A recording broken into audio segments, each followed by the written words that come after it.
Nú hafa bókasöfnin tekið í notkun nýtt bókasafnskerfi og því fylgja breytingar á því hvernig lánþegar skrá sig inn á leitir.is. Gömlu lykilorðin fyrir innskráningu á leitir.is fóru ekki með yfir í nýja kerfið og því þarftu að útbúa nýtt. Þú hefur fengið sendan tölvupóst með hlekk sem þarf að smella á til þess að útbúa nýtt lykilorð. Ef ekki, skaltu snúa þér til bókavarðar á þínu safni og fá aðstoð hans. Vinsamlegast athugaðu að þú gætir fengið fleiri en einn samhljóða tölvupóst frá nýja bókasafnskerfinu, einn fyrir hvern safnakjarna sem þú ert lánþegi í, til dæmis Almenningsbókasöfn og Landsbókasafn Íslands Háskólabókasafn. Nauðsynlegt að búa til lykilorð fyrir hvern safnakjarna sem þú ert lánþegi í.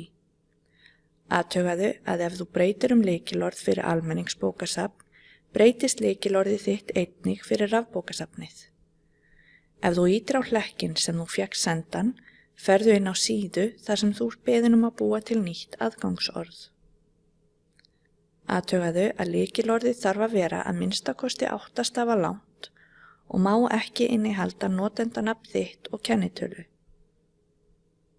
Þegar þú hefur útbúið nýtt aðgangsorð, getur þú notað það til þess að skrá þig inn á leitir.is.